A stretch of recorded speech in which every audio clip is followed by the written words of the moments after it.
குருவடி சரணம். யூடியூப் நண்பர்கள் அனைவருக்கும் அடியேனின் அன்பான வணக்கங்கள். நான் உங்கள் குருமணிகண்டன் பேசுகிறேன், பொள்ளாச்சியிலிருந்து.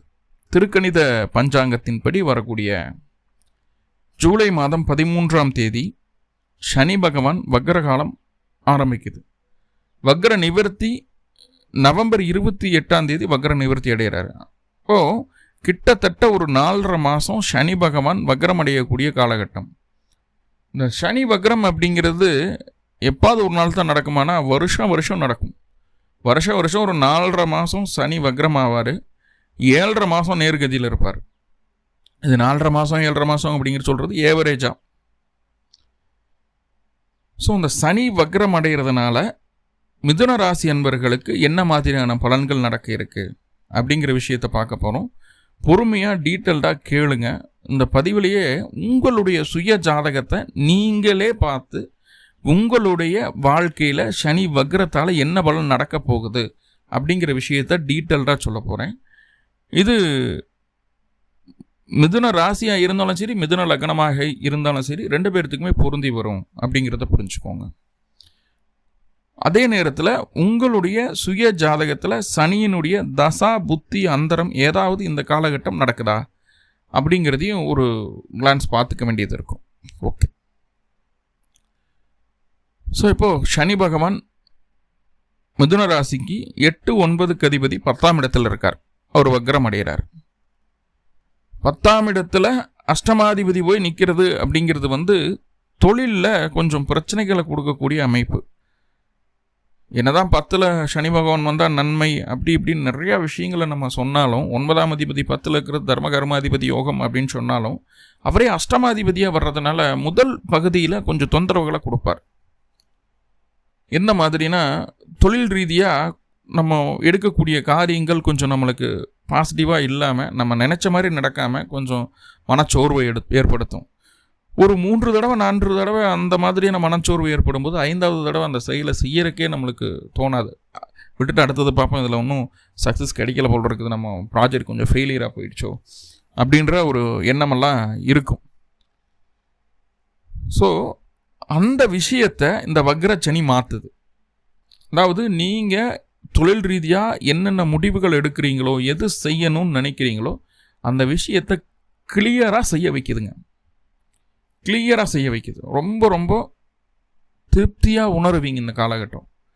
உங்களுடைய செல்வாக்கு, உங்களுடைய அனுபவம், உங்களுடைய பதவி சம்பந்தமான விஷயங்கள், உங்களுடைய அதிகாரம், இந்த மாதிரி உங்களுக்கு எதெல்லாம் கை கொடுக்குதோ அத்தனை விஷயங்களையும் ஒன்று சேர்த்திக்குவீங்க இந்த காலகட்டம். அத்தனை விஷயங்களையும் ஒன்று சேர்த்தி உங்களுக்கு தேவையான நேரத்தில் பக்காவாக செய்து முடிச்சுக்குவீங்க. ரொம்ப திருப்தியாக இருக்கும் மனசுக்குள்ள. சார் நம்ம நினச்சி கூட பார்க்கல அப்படின்னு எதிர்பார்த்துருக்கவே மாட்டோம். டக்குன்னு அந்த காரியம் நடந்துடும், சக்ஸஸ் ஆகிடும். இந்த எதிர்பார்த்துருக்கவே மாட்டோம் நடந்துருச்சு அப்படிங்கிறது என்னென்ன, உங்களுடைய காரியங்கள் போது தொழில் மட்டும் கிடையாது. ஒரு நிலம் வாங்கணும், ஒரு வீடு கட்டணும், ஒரு வாகனம் வாங்கணும், அது திருமணமே ஆகலை, திருமணத்துக்காக நிறைய மேட்ரிமோனி பார்த்தாச்சு, நிறைய மேட்ரிமோனி ஆஃபீஸ் போயிட்டு வந்தாச்சு, ஆன்லைனில் பதிவு பண்ணிட்டோம், எதுலையும் எனக்கு சக்ஸஸ்ஃபுல்லாக நடக்கலை. முயற்சிகள் எடுத்துகிட்டே இருக்கோம், நடக்க மாட்டேது. எனக்கு நல்ல வேலை இருக்குது, தொழில் இருக்குது, வருமானம் இருக்குது, குடும்பம் நல்ல குடும்பம் இருக்குது, சொந்த வீடு இருக்குது, சொத்து சுகம் இருக்குது, எல்லாமே இருக்குது. ஆனால் எனக்கு திருமணம் நல்ல வரணும் அமையல, ஆணுக்கோ பொண்ணுக்கோ நடக்கலை அப்படின்னு நினச்சிட்டு இருக்கிறோன்னா இந்த காலகட்டம் நடக்காதுன்னு நினச்ச விஷயம் நடந்துடும். நம்மளுக்கு கிடைக்காதுன்னு நினைக்கிற விஷயம் கிடைச்சிடும். எதிர்பார்த்திருக்கவே மாட்டோம். 9ஆம் அதிபதி 10ல் வக்ரமாகுது. ரொம்ப சந்தோஷப்படக்கூடிய ராசிகளில், ரொம்ப சந்தோஷப்படக்கூடிய லக்னங்களில் முதன்மையானது மிதுன லக்னம், மிதுன ராசி. அவ்வளவு விசேஷமான ஒரு அமைப்பு தான் இது. அதே நேரத்தில் குரு அப்படின்னு சொல்லக்கூடிய கிரகம் ராசிக்குள்ளே இருக்கார் இல்லையா? ராசிக்குள்ளே குரு வந்ததுக்கப்புறம் கொஞ்சம் நம்மளுக்கு என்ன சொல்கிறது, மனசு அப்படிங்கிறத ஒருநிலைப்படுத்தணும் அப்படிங்கிறத புரிஞ்சுக்கோங்க. எது வேணும், எது வேண்டாம், எது சரி, எது தப்பு அப்படிங்கிறத கொஞ்சம் அனலைஸ் பண்ணுங்க.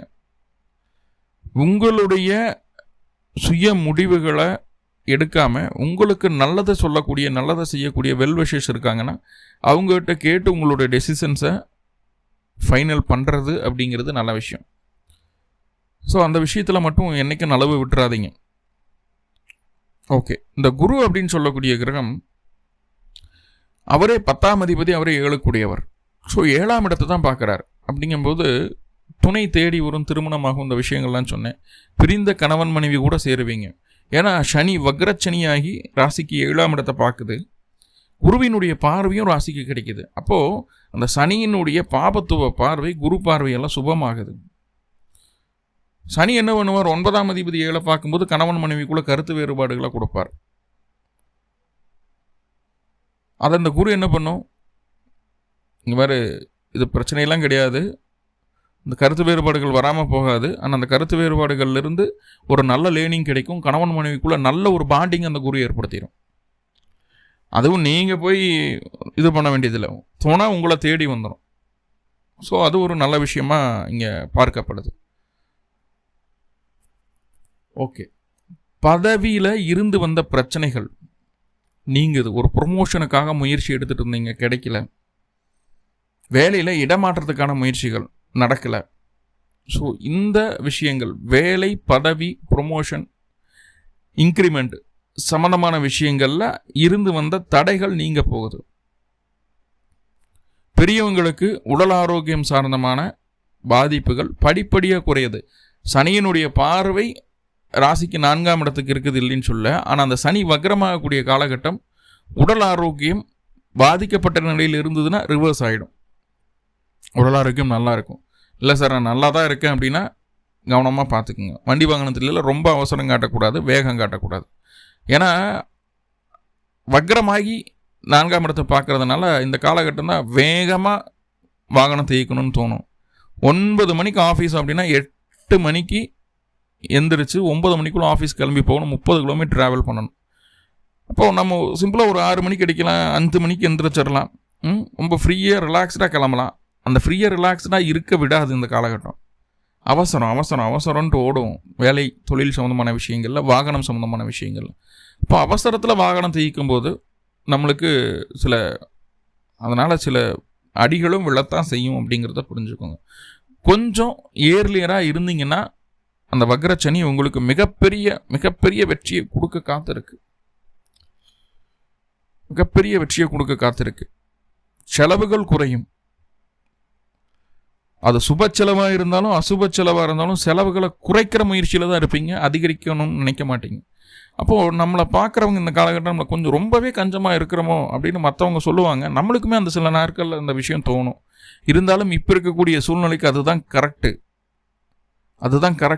அதுதான் உங்களுக்கு வெற்றியை பெற்றுத்தரும், அதுதான் உங்களுடைய வளர்ச்சியை கொண்டு வரும் அப்படின்னு உணர்வீங்க இந்த காலகட்டம். ஓகே, இப்போ சனி வக்ரமாகிறதுனால இவ்வளவு விஷயங்கள் இருக்குது இல்லையா? ஸோ உங்களுடைய சுயஜாதகத்தில் சனி வக்ரமா இல்லையா அப்படிங்கிறத பொறுத்தும், உங்களுடைய சுயஜாதகத்தில் மீனத்தில் என்ன கிரகம் இருக்குது அப்படிங்கிறத பொறுத்தும் சில மாற்றங்கள் நடக்கும். அது என்னங்கிறத பார்க்கலாம். பார்த்துட்டு இருக்கிறது ஸ்ரீ பாலா அஸ்ட்ரோ டிவி. பேசுகிறது குருமணிகண்டன். என்னுடைய நம்பர் 7399123436. இலவசமாக அடிப்படை வகுப்பு வரக்கூடிய ஜூன் மாதம் 3ஆம் தேதி ஸ்டார்ட் பண்ணுறோம். இதற்கு என்ன தகுதி அப்படின்னா, தமிழ் எழுத படிக்க தெரிஞ்சிருக்கணும், ஜோதிடத்தில் ஆர்வம் இருக்கணும். ஆர்வம் இருக்கிறவங்க டிஸ்கிரிப்ஷனில் லிங்க் இருக்குது, கிளிக் பண்ணி வாட்ஸ்அப் குரூப்பில் ஜாயின் பண்ணிக்கோங்க. 3ஆம் தேதியிலேருந்து கண்டிப்பாக வகுப்பு வர ஆரம்பிச்சிடும். எந்த கண்ட்ரியில் இருந்தாலும் இது ஆன்லைன் வகுப்பு அப்படிங்கிறதுனால உங்களுடைய சௌரியப்பட்ட நேரத்துக்கு அதை படிச்சுக்கலாம். இப்போ உங்களுடைய ஜாதகத்தில் மீன ராசியில் வக்ரம் பெற்ற கிரகங்கள் யார் இருந்தாலும் இந்த காலகட்டம் உங்களுக்கு சக்ஸஸ் தான். சப்போஸ் உங்களுடைய சுய ஜாதகத்தில் குரு வக்ரமாக இருக்குது, சுக்கிரன் வக்ரமாக இருக்குது மீன ராசியில் அப்படின்னா ஜாக்பாட் அடிக்க போகுது. உங்களுக்கு செம்மையாக பொருளாதார ரீதியான முன்னேற்றத்தை அனுபவிக்க காத்திருக்கீங்க. ஈவன் உங்களுடைய சுய ஜாதகத்தில் சனியினுடைய தசாபுத்தி அந்தரம் நடந்ததுன்னா சூப்பர் நல்ல யோகம் உங்களுக்கு உண்டாகும். மற்ற எந்த கிரகங்கள் வக்ரமாக இருந்தாலும், சந்திரனும் சூரியனும் வக்ரமாகாது. மற்ற கிரகங்கள் எது வக்ரமாக இருந்தாலும் உங்களுக்கு அது யோகமே. ஈவன் ராகுக்கு எது இருந்தால் கூட தொழில் டெவலப்மெண்ட் ஆகிடும். ஸோ இப்போ கொஞ்சம் பிரச்சனைகள் இருந்ததுன்னா அது வழிபாடு என்னென்னா குலதெய்வ வழிபாடு தான் பண்ணணும். பண்ணிட்டு வந்தாலே போதுமானது. வக்ரச்சனியால் ஏற்படக்கூடிய பாதிப்புகள் நீங்கும். மேலும் மிதுன ராசி என்பவர்களுக்கு எல்லா விதமான நன்மைகளும் இந்த வக்ரச்சனி காலகட்டத்தில் கிடைக்கணும் அப்படின்னு சொல்லி எல்லாம் வல்ல பரம்பொருளை பிரார்த்தனை பண்ணிட்டு இந்த பதிவை முடிச்சுக்கிறேன். நன்றி நண்பர்களே, நன்றி. வாழ்வளமுடன். திருச்சிற்றம்பலம்.